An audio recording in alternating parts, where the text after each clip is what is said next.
За сайн байна уу та? Сайн байна уу. За Чука өөрийгөө танилцуулах уу? За. Авчгаа. За. За би Дорнот тамгийн Баян сумын юм хүн байна. За түүхч мэргэжилтэй ийм багш хүн. За одоо бол үндэсний Бадгаамбал их сургуулийн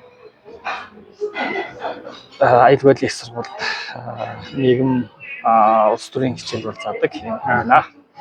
Юу Чука доктор юугаар хамгааллаа?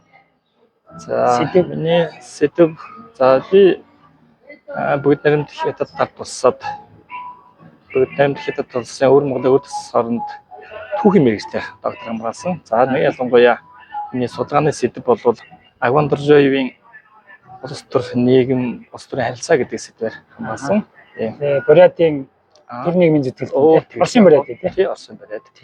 За энэ сэдвийн хүрээнд энэ 20 дугаар зууны ихэнх үед Монгол улс бие даасан улс болоход ялангуяа энэ гадаад хүчин зүйлүүд их чухал байсан.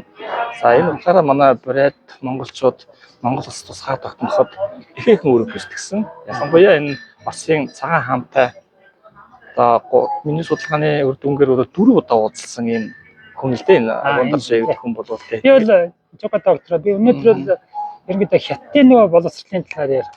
Өвөр Монгол хотыг өвөр Монголын их сургууль хэдээс хэд онд доктор хамгаалав? За би бол 2011 оноос 17 оны хооронд за бараг 6 жил орчим бол өвөр Монголын Явтас хорны хотод бол амьдарсан хүн байна. За энэ хугацаанд бол энэ нэгд бол Монгол улс хаатнууд за харь улсад одоо их хэрхэн яаж амьдарч байгаа. За Монгол улс хаатнууд тэнд одоо монголчуудын түүхсэл үндэсний өв уламжлалаар одоо хэрхэн уламжлаа хадгалан авч яваадлаа. За мөн дээрэс нь энэ хятад улсын нийгэм улс төрийн амьдрал ямар байна. Зан заншил соёл нь ямар байдаг вэ гэдгийг бол нэлээдгүй бас гадарладаг болсон.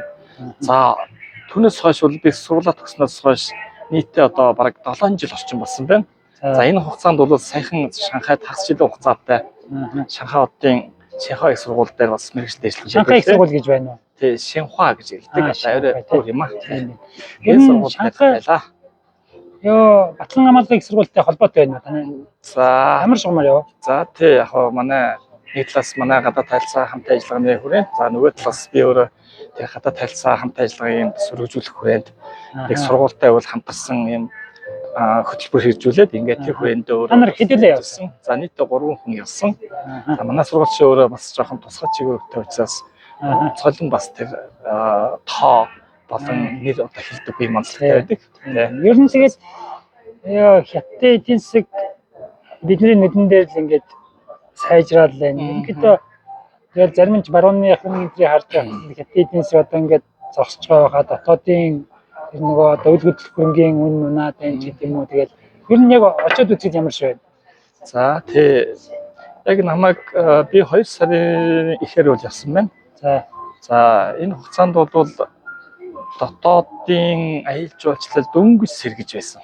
За энэ юу вэ гэхээр дэлхийн нийтээр энэ цар тахлын 3 жилийн хугацаанд бүх улс орнуудын эдийн засгийн үзүүлэлтүүд бол ялангуяа тэр дотоодын нэг хүн ногд бүтээгдэхүүн унсан байна. За хятад өөрөө нэлээд одоо дотоодын үйлдвэрлэл их хөгжсөн орн. За энэ дотоодын үйлдвэрүүд нь бол бас сүрхий дотоод эдийн засгаа бол авч явж байна. За гадаад харилцаа ялангуяа энэ бомбын худалдаа бол цогцолсон. Энэ бомбын хугацааны үед үүнийгээ сэргээх гэж бас нэлээд эрчимтэй одоо улс төрийн бодлогуудыг өөрөө хэрэгжүүлж байсан. За хятадыг та бүхэн мэдэх бах төлөвлөсөн төлөвлөгөөд эдийн засгтай. За энэ төлөвлөгөө үр дүнд бол бас томоохон компанид хөтөлбөрүүдийг бол хэрэгжүүлж байна. Сая өнгөрсөн жил намайг яг очих хугацаанд бол оны өмнөх нь бол ард их хуралдаж за энэ зорилтод үндэсний үйлдвэрүүдээс сэргээх ийм бодлогуудыг баримтж байсан. За үүгээрээс маш богино хугацаанд саяхан бол нэг 6 орчим хувьтай бол байна гэж хэлсэн. Сэргэлт нь бол тийм байлаа. Тэгэхээр бол гайгүй байна гэж бодоод байна. Маш гайгүй байна. Энэ гайгүй байна. Тэгэхээр хямарч юм гэж тийм хямарч юм байхгүй байна. Яг зарим нэгэн үйлдвэрүүд бол цалингаа тавих хүнтэй тохиолдол намайг байж хугацаад байсан. Гэхдээ түүнийг нь төрөөс бол маш дэмжиж байна. Дотоодын үйлдвэрүүд гайгүй сэргээд байгаа юм. Сэргээж байж байна. Ялангуяа энэ гадаад худалдаа, бомбын худалдаа, за гаавал төрийн бодлого өгч байна. Ялангуяа энэ гадаад харилцааны яам нь бол маш сайн ажилт юм байна гэж ажиглагдсан. За би өөрөө бас энэ жилийн мэргэжлийн энэ чиглэлээр судалж байсан, судалгаа хийж очсон учраас бас нэлээд гадарлаж. За дотоодын дээр аюул жуулчлал, үндэсний үйлдвэрүүд үнэхээр одоо ичимтэй. Гэхдээ байсан.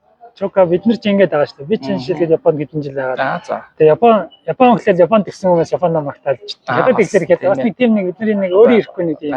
Гэхдээ яг хаа ерөнхийдөө хятад чи бол ингээ олон жил тэнд байгаад хэл замын сураад ер нь хятад хэлийг сурахад анхаарах хамгийн хэцүү юм нь юу вэ? Энэ залуучуудад одоо ингээд олон оюутнууд явж шин. Тий. За юу нь хэцүү вэ хятад хэл? Сайн намайг очсон тэр тухайн очсон сургууль дээр маань гадны их олон яг манай мэрэгжлийн салбарын мэрэгчлэнгүүд их олон байсан. Тэднийг ингээд ажиглаж явах бол гадны хүмүүс нэг төрөл настай онцлог чухал гэдэг юм байна. За нэлээд нэг 35 гараа 40 орчим насны хүмүүс бол тэр хятад маань өөрөө их олон хүүг аялагтай. Тэр аялал дээр жоохон боддог. За бусдаар бол хацгүй гайгүй. За миний хувьд бол бас хожуу одоо 30 гарч сурсан. За бас тийм ч одоо төгс сурсан гэж өөрийгөө хэлэхгүй. Гэхдээ бол өөрийнхөө хэмжээнд за өөрийнхөө судалгааныхаа хүрээнд бол үзэх харах номоо бол хараа явждаг юм хүн л дээ. За хар яриаг бол одоо хөсөө хүн сурна шүү дээ тийм ээ. Ойлгомжтой. Гэхдээ нэг зүйл дээр анхаарах хэрэгтэй. Анханасаа ярьж сурж байгаа хүмүүсийн хувьд бол яг тэр өөрөө яг бүх сэтгэлгээгээр яг тэр орчныг бүрдүүлж өөрөө яг тэр одоо сурах байгаа юмд дурлах нэг чухал гэдэг юм болов уу гэж боддог. Тийм учраас энэ залуучууд ялангуяа одоо энэ шинэ гадаад хэлийг сурж байгаа хүмүүст нэг их одоо насны хязгаар гэж байдаг юм а хэл сурахад гол нь түүний одоо сэтгэл хэрэгтэй гэж. За баярлалаа. Тэгээд би ганц юм асууя. Жишээлбэл манайхан хятадтай одоо гадаад худалдаач 90% бараг хятад болчихлоо. Хятадтай ажиллахад манайхан хамгийн анхаарах хэрэгтэй нийтлэг анзаардаг алдаач юм уу? Та бизнесийн хүн биш ч гэсэн ерөнхийдөө ер нь хятадтай яаж харьцах зүгээр вэ? За миний бодлоор бол би одоо худлаа 8 энэ бизнесийн салбарыг сайн мэдэхгүй. Миний одоо ажиллаж байгаа хамтарч ажиллаж байгаа хоорондын харьцаа гэж бодохоор тийм ажиллаж байгаа салбар маань бол боловсрол шинжилгээ ухааны салбар. За боловсрол шинжилгээ ухааны салбарт ажиллаж байгаа нөхцөлд хүмүүсийн хамгийн гол нь нөгөө итгэлцэл. Тэгээ миний ажиллаж байгаа энэ салбарт маань нэг тийм хар буруу зүйл. За хүн гол нь тэр хүний итгэл даах хэлсэн ярьсантай хүрч чаддаг. Тэгээд хятад нэг итгэсэн үндэ сайн идэхгүй. Гайхалтай. Гайхалтай. Одоо энэ зан характерын бол бид бас тийм найдвартай байх юм бол хятадтай харилцах боломж байна гэсэн тийм. Хуучин бол бид нар 90 оноос өмнө энэ дундадын иргэдэг бол жоохон одоо бодвол нөгөө үзэл санаа Орос зүгээс нэг биднэрт нэг үзэл санааны хувьд нэг тийм ойлголт өгдөг байлаа шүү дээ тийм. Юу гэх нэг юм улцсан нүдтэй, ямаан тарихтай, орсгон шүттэй ийм хүмүүсийг л тэгээд их муу хүмүүсийг бол хятад хүн гинэ гэж. Одоо бол энэ ойлголт бол бас өөрчлөгдөж ах шиг байна. Тийм учраас мэдээж ялгаагүй хүн төлөвтний нэг хэсэг учраас хүн ёсны харилцаа дээрс нь маш хариуцлагатай, ёс зүйтэй хүмүүс. Тийм учраас бид нар бас энэ зангийн одоо бас анхаарч харилцахтаа ерөнхийдөө хариуцлага гэдэг юм а, ёс зүй гэдэг юм а баримталж явах бол болд юм а л гэж одоо бодд юм а. Баярлалаа.